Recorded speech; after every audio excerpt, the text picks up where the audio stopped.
Olá pessoal, bem-vindos mais uma viagem. Vamos hoje conhecer um lugar especial aqui em Israel, um lugar histórico para os amantes da Bíblia, um dos lugares mais famosos em Israel, conhecido como a cidade de Hebron, onde se encontra um dos principais lugares de visitação, com o nome de Caverna dos Patriarcas, Tumba dos Patriarcas, Memorial aos Patriarcas, esse é o nome. Temos aqui uma imagem da cidade, uma parte da cidade de Hebron, onde encontramos aqui a obra monumental, essa que logo vamos comentar, que representa o lugar onde foram enterrados os patriarcas da história do povo judeu, Abraham, Yitzhak, Jacob e suas esposas, Sará, Rivka e Leá. A cidade de Hebron é uma cidade que temos 4.500 anos de achados arqueológicos. Encontramos restos de muros e de achados da época do período de 4.500 anos atrás, ainda antes de Abraão, e Abraão vem há 4.000 anos atrás para Israel, vive na região e escolhe em Hebron um lugar para enterrar sua esposa Sara, assim diz o relato bíblico, e esse lugar específico onde ele escolhe a enterrar sua esposa fica conhecido como o nome de Caverna dos Patriarcas, Me'arat HaMachpelah, Caverna Dobrada. Vamos também tentar entender por que esse nome, Caverna Dobrada, mas historicamente é um lugar que desde então se tornou um ponto de referência para a história do povo judeu. Já na saída do Egito, quando Moisés faz o famoso êxodo do Egito e saem para o caminho no Sinai em direção à terra de Israel, a passagem bíblica que conta do relato dos espiões que vão visitar a terra de Israel, um dos espiões, Caleb, faz uma parada, uma visita na tumba dos patriarcas, e desde então a gente conhece esse histórico e essa passagem de judeus, e não judeus também, quando visitam Israel, costumam visitar, peregrinar para a tumba dos patriarcas. Lugar de visitação ao longo de gerações, Abrão, Isaac e Jacó enterrados aqui. Conta a tradição também que a cabeça de Esaú, irmão de Jacó, também se encontra enterrado. Lugar conhecido com o nome de Criat Arba, um bairro de Hebron, podemos chamar assim um bairro, leva o nome de Criat Arba, alguns vão dizer 4 pelos 4 casais que estariam enterrados aí, porque a tradição vai dizer que Abrão, Isaac e Jacó estão aí, e Abrão escolheu esse lugar por ser um lugar que imaginava ser também a tumba de Adão e Eva. Essa é uma tradição mística, não temos comprovações históricas disso, nem de peregrinações. A partir de Abrão, Isaac e Jacó, assim, a gente conhece essas histórias de peregrinação, mas assim é identificado. Outros vão dizer que o nome de Criat Arba é relacionado aos 4 gigantes que viviam nessa região na época de Abrão. Então a gente tem aqui a cidade de Hebron, uma cidade que vai ter história ao longo da história do povo judeu, em particular com outros personagens também. A família do rei Davi viveu nessa região.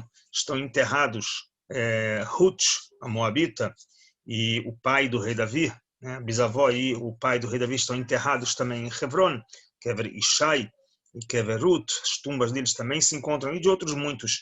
Um lugar de uma cidade importante, fazia parte da região da tribo de Yehudá, do reinado de Judá, a Judéia da época, e era uma das cidades grandes e importantes. O rei Davi reinou por 7 anos nessa cidade, antes de construir Jerusalém como a capital eterna do povo judeu, até a sua morte. Então, os primeiros 7 anos, Davi viveu e reinou em Jerusalém, quando assumiu a realeza, em paralelo à época do rei Saul, até a morte de Saul, e então ele vai ser o rei de toda Israel.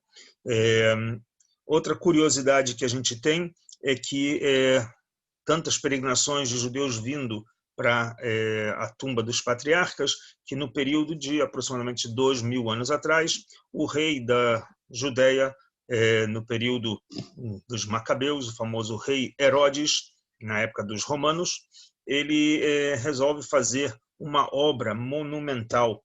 Uma obra monumental, a gente pode ver aqui à direita a obra, uma obra que foi feita pelo Herodes e preservou-se até os dias de hoje. É talvez a única obra intacta de Herodes que sofreu não destruição, mas sofreu acréscimos. A gente pode ver que ao redor das muralhas que temos, a imagem aqui à direita que temos, foram agregados no telhado mais algumas obras que foram feitas já em períodos posteriores à época herodiana, à época romana, já foi na época cristã e depois na época muçulmana, onde agregaram coisas novas. Por que Herodes resolveu fazer aqui esse monumento em cima da caverna? Aqui temos foto da caverna. Opa, aqui a imagem.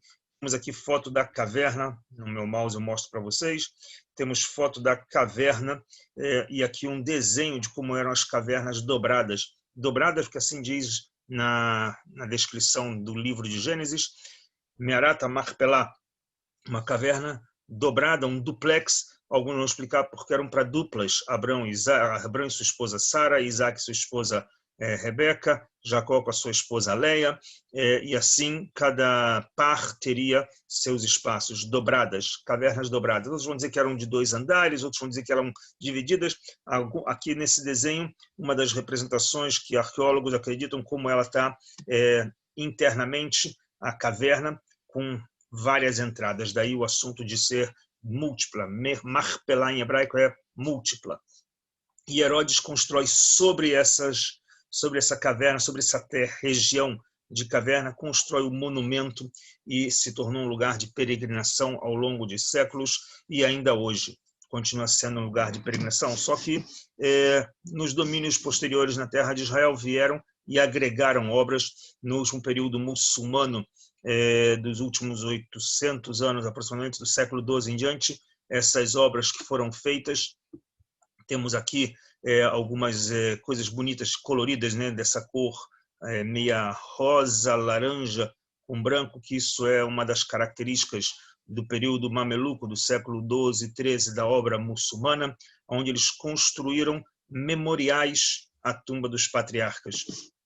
Ou seja, essas marcações aqui como se fossem tumbas, que na verdade não são tumbas, mas são memoriais. Aqui a gente tem, à esquerda, na parte de cima, a sala de Isaac, à direita temos a sala de Abrão, embaixo o memorial a Abrão, e à esquerda a Sara, assim também para Jacó e para Leia. São memoriais que foram construídos no topo da obra herodiana. A gente pode ver na sala de Isaac, uma sala ampla. Toda essa parte, infelizmente, da sala de Isaac está fechada para os judeus durante o ano. Apenas 10 dias por ano tem permissão dos judeus visitarem essa sala específica. As outras salas de Abrão e de Jacó permitidas durante o ano inteiro, excluindo 10 datas que estão na mão dos muçulmanos por inteiro. Um acordo que foi feito na década de 90, depois de um episódio de um atentado que teve lá, matanças de Baruch Goldstein, e aí, então, no conflito com os palestinos, resolveram dividir o lugar com dias para cada um ter acesso de forma plena. Até então, durante os outros 355 dias, dividem as salas, os judeus têm acesso a 2 salas pequenas, os muçulmanos têm acesso a uma sala grande, o que não era assim antes da década de 90, de 1967 até 1993, os judeus e os muçulmanos dividiam a participação nessas salas. Os judeus voltaram a frequentar após 1967 essa região, que ficou durante 800 anos, desde o domínio muçulmano no século XII até o domínio, até a pós-guerra dos 6 dias, mesmo depois do Estado de Israel já nascido. Isso era uma região que estava sob o controle dos jordanianos depois de 1948. Então era uma região que os judeus não tinham acesso, e de 48 até 67, mesmo que existia o Estado de Israel, os judeus não tinham acesso a essa região. Então, durante séculos e séculos, os judeus só podiam rezar do lado de fora.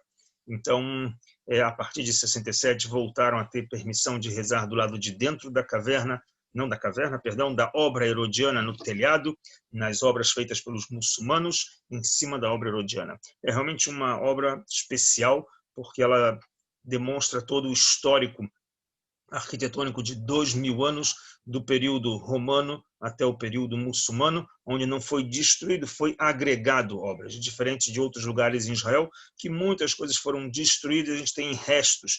Aqui é o único lugar que a gente vai encontrar uma obra intacta de Herodes. A única coisa que fizeram foi lacrar as passagens que tinham em direção à caverna, que infelizmente isso não é possível hoje entrar.